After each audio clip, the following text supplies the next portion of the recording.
and then the 1-0 of Arsenal and your former club Ipswich. Arsenal had a total of 5 shots on target throughout the game.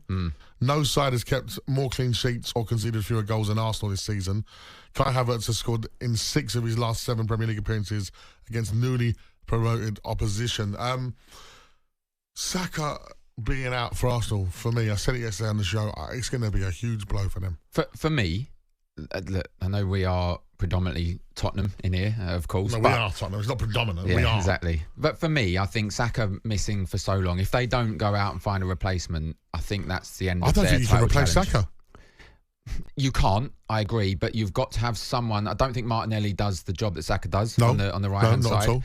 Then you've obviously got Trossard on the left. I think both of those are good players on the left-hand side. So I think unless they go out and try to replace as best they can, I think that's the end of their title challenge for me.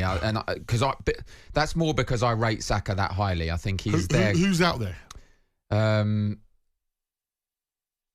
You know what? I was going to say this about Spurs as well. And look, people are going to be screaming at their radios. I like Semenyo at Bournemouth. I love him. I think he's really, really good. I'm not stop talking about him. whether they allow him to leave in January, I don't think they will. Semenyo and Kirkez, I'd love Spurs to go and put in a bid for those two. I think they're tremendous players. Who were they talking about this morning? I think Nat and Cass were talking about Kudus, potentially. But West Ham going to sell to Arsenal. Depends what the price. None of those are direct replacements because Saka is that good. Yeah.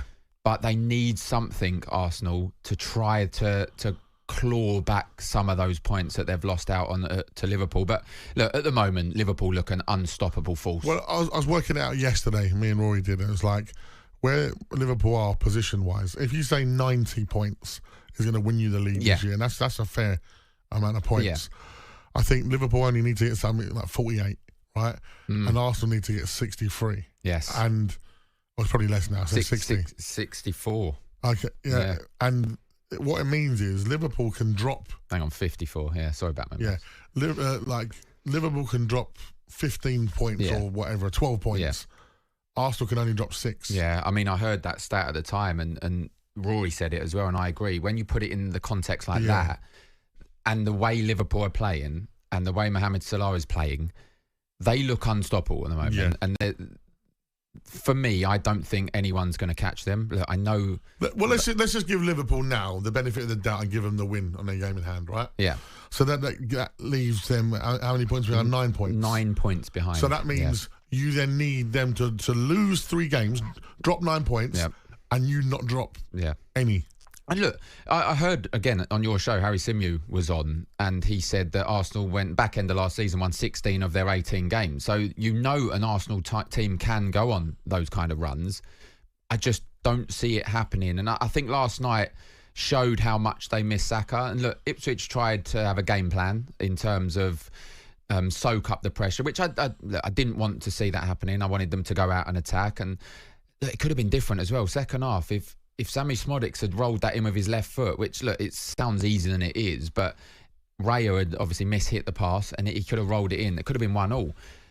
They tried to soak up the pressure, hit him on the counter-attack, and it just showed how important Saka is, because I think with Saka on the pitch, I think it would have been a comfortable win for Arsenal, but it wasn't. And at 1-0, you know how difficult that is, and it could have easily been a draw at the end of the day. When Odegaard was missing, you could really tell Arsenal missed him, right? Yeah. Now, Saka, you're going to feel it. Odegaard and Saka work so well together. Yeah, really well. I was watching our match of the day, actually, once Odegaard came back and they were showing that link-up play between Saka and Odegaard and how they work together. And it is, listen, phenomenal. You know, those two together are absolutely phenomenal. And I now think that lack of Saka, that link-up play of Odegaard, and the way that they have been very sort of more defensive-minded this season than most, although they didn't let many goals in last year. They've got great defence, Arsenal. Like, see Arsenal, they have a great team. And when their full 11 are there, they are possible league winners. Yeah. One of the cogs out, and it's going to throw, like, one of the main ingredients out. We've seen it with City, no Rodri, and they've fallen to pieces. Yep. But I will say this, if Arsenal do not win the league this year and Man City don't win the league, right? Yep. We've got to have a word with Arsenal. Well, you know the whole word like Spurs being bottlers. Yeah. Mate, come on. Look, I agree. This is your. Imagine the year that Man City start flopping. Yep. Your nemesis, the people that have stopped you from winning the league, and you don't go and win the league. You know what? I think you and I sat here the back end of last year when they did crumble a little bit. Yeah. The year before is when they really bottled, but last year they lost a few. We sat here and said, if they don't win this year, they didn't win the year before. If they don't win this year, I think it's 5 points, then 2 points maybe, then they're going to struggle. This is their opportunity because teams that have been poor are going to come again. Chelsea, Liverpool, etc. And let's look at this year. Man City crumbling. Manchester United, look, I know they haven't done particularly well, but they are right down there. Spurs not doing anything this season. Chelsea are obviously coming again. But Liverpool, like I said, unstoppable force at the moment. And for me, this could come back to haunt me, but I think it's over already. I think they are that good. When they go behind, when they went behind to Leicester, did anybody in the country, even Leicester supporters, think, oh, Leicester going to hold out here? No.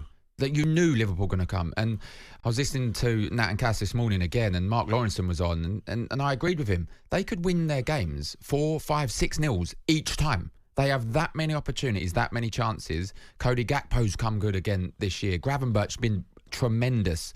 Obviously, Salah is Salah.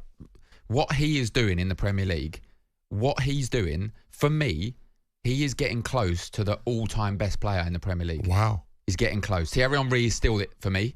Kevin De Bruyne is up there as well. Our colleague and good friend of mine, Troy Deeney, once said Mo Salah's not world-class. What do you reckon? I mean, what represents world-class? You can play in any team in the world. Yeah. You can get in their starting 11. Well, he can, 100%. He gets some and I'd argue that he could get in the majority of people's historic teams as well. He's that good. He is that good. That finish for the goal. Yeah.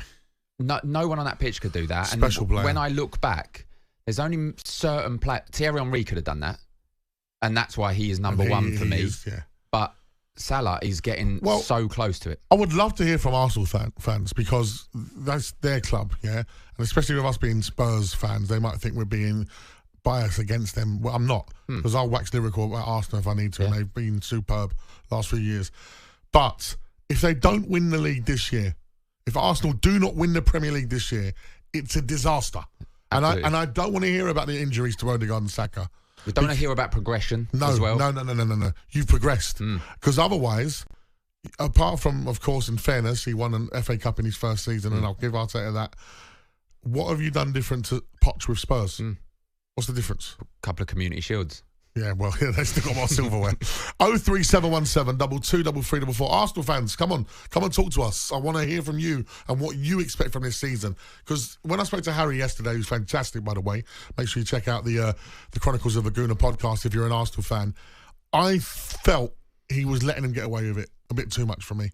And I think, come on, there's got to be a time where you go, well, if it's not now, if it's not this season, after spending the money that they've spent, buying, for me, Declan Rice at the time, the best Premier League midfielder in that position, you got to go in the league. This is exactly what we're talking about. You two talk rubbish. Typical Spurs supporters. Well, he said Spurs supporters. Liverpool are unstoppable. Let's wait and see. Such bias towards Liverpool, and Arsenal are bottlers laughing emoji. I mean, we're not being biased. No, I'm throwing it out the window. Everyone who's watching in the Premier League can see, and probably would say the same. Liverpool are absolutely flying. At this present time, they're unstoppable. I'm not saying they're going to be throughout the season, but at this time, I'd back them against any team in the Premier League. Okay, we're going off 17, 18 games in, right? What I've seen of Liverpool and what I've seen of Arsenal so far, Liverpool are much better title contenders right now than Arsenal. On AM, on DAB, via the talkSPORT app and on your smart speaker. talkSPORT.